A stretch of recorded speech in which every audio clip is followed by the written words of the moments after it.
নমস্কার বন্ধুরা, আহারে বাহারে অ্যান্ড ব্লগসের নতুন ভিডিওতে তোমাদের সকলকে জানাই অনেক অনেক স্বাগত। আমি প্রতিভা রোজকার মতো নিয়ে চলে এসেছি নতুন একটি ব্লগ। তো বিগত 15 দিন হলো, দিন 15 হবে, আমি কোনো ব্লগ দিতে পারিনি। ব্লগ কেন, কোনো ভিডিওই দিতে পারিনি। তার কারণ হচ্ছে শারীরিকভাবে আমি ভীষণই অসুস্থ ছিলাম। তো মোটামুটিভাবে একটু সারিয়ে উঠতে পেরেছি। তো তাই আজকে নিয়ে চলে এলাম তোমাদের কাছে নতুন একটি ব্লগ। তো আজকে হচ্ছে আমার মাস্তুতো ভাইয়ের আইবুড়ো ভাত। তো আজকে সেকেন্ড দিন, মানে আইবুড়ো ভাত নাম্বার 2। গতকাল হচ্ছে মামা বাড়িতে খেয়েছে, আর আজকে হচ্ছে আমার কাছে খাচ্ছে। তো বাঙালির বিয়ে মানে বুঝতেই পারছো কত রকমের আয়োজন, কত রকমের সাজুগুজু, কত রকমের কেনাকাটা। তো সমস্ত কিছুই তোমাদের সঙ্গে আমি শেয়ার করব। পরপর যে সমস্ত ব্লগগুলো আসতে চলেছে তার মাধ্যমে। তো আমি হাঁপিয়ে উঠছি কথা বলতে বলতে, মানে কথা বলতে গেলেই হাঁপিয়ে যাচ্ছি, মানে এতটা কষ্ট হচ্ছে। তো যাই হোক, প্রত্যেকের সঙ্গে থাকো, দেখতে থাকো, আশা করছি তোমাদেরও ভালো লাগবে। বাঙালির উৎসব আইবুড়ো ভাত কেমন লাগছে না লাগছে সেটা অবশ্যই সঙ্গে থাকলে দেখতে পাবে। আর কি কি আয়োজন করছি আজকে আমি আইবুড়ো ভাতে, খাওয়ার দাওয়ারের যে মেনু যাকে বলে এক কথায়, কী কী আয়োজন করছি এবং কি কি করতে চলেছি, কি কি হতে চলেছে সবই দেখতে পাবে। সঙ্গে থাকো, দেখতে থাকো।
গিফটে ছিল ড্রেস, রাজ মন্দির থেকে আনা হয়েছিল।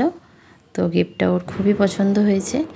তো মেনুগুলো তোমাদের সঙ্গে পরিচয় করিয়ে দিচ্ছি। দেখো, ছিল স্যালাড, আর এখানে KFC style chicken leg piece ছিল শাকের তরকারি, ছিল শাকের ছেঁচড়া যাকে বলে, ছিল এটা রুই মাছের ভাপা, আর মুগের ডাল দিয়ে কাতলা মাছের মাথা দিয়ে একটা হয়েছিল। আর দেখলে চিংড়ির মালাইকারি, এটাও ওই কাতলা মাছের টক, মাটন ছিল, আর চাটনি ছিল মিষ্টি, দই, ব্যাস। পাঁপড়টা আর করা হয়নি, সেটা তোমরা বলবে কিনা জানি না, তার আগে বলে দিলাম। আর ছিল 5 রকমের ভাজা। তো এবারও খাওয়া দাওয়ার জন্য প্রস্তুতি নিচ্ছে, হাত টাত মোটামুটি গুছিয়ে ফেলেছে। এবার খিদেও পেয়ে গেছে, এখন প্রায় বাজে 2টো। তো আমি রান্না শুরু করেছিলাম 8:30টার থেকে। ছোটুকে স্কুলে দিয়েছে বাজার করে নিয়ে চলে এসেছিলাম, তারপর রান্নাবান্না শুরু করেছিলাম। রান্না অনেক আগে শেষ হয়ে গেছিলো, তবে খাওয়া দিতে একটু দেরি হয়ে গেল। পুজো টুজো কমপ্লিট করে একেবারে একসঙ্গে খাবো বলেই শুরু করলাম এতক্ষণে। আর ও গেছিলো পার্লারে, আসতে দেরি হয়েছে।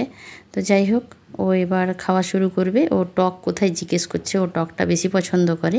তো সেটাই ওর জামাইবাবু দেখিয়ে দিচ্ছিল যে টকটা কোথায় আছে। তো যাই হোক, এবার ওর মাংস খেতে ভালো লাগে না বলছে তোমরা এত খাবার দিয়েছো, খেতে পারবো না, তুলে নিয়ে যাও, সরিয়ে দাও, আমার যেটা পছন্দ হবে একটা একটা করে খাবো। তো দেখো, আইবুড়ো ভাত বলেই কথা, যে আইবুড়ো অবস্থায় এটা লাস্ট খাওয়ার এক প্রকার। এরপর তো হয়তো বিয়ের পর খাওয়াতে সুযোগ পাবো, তার আগে আর পাবো না। তো যাই হোক, আজকের ভিডিওটি কেমন লাগলো তোমাদের অবশ্যই কমেন্ট বক্সে কমেন্ট করে জানিও। কিছু কিছু ছোট ছোট মুহূর্তগুলো শেয়ার করলাম তোমাদের সঙ্গে। তোমরা অনেক দিন ধরেই আমার ভিডিওর অপেক্ষায় আছো জানি, যারা যারা পরিচিত আছো তারা আমাকে পার্সোনালি ফোন করেও জিজ্ঞেস করছো কী হলো দিদি, ভিডিও দিচ্ছ না কেন। তো যাই হোক, তোমাদের রিকোয়েস্টে ভিডিও নিয়ে এসেছিলাম। কেমন লাগলো অবশ্যই বলবে। টাটা। পরবর্তী ভিডিও নিয়ে আসার চেষ্টা করব।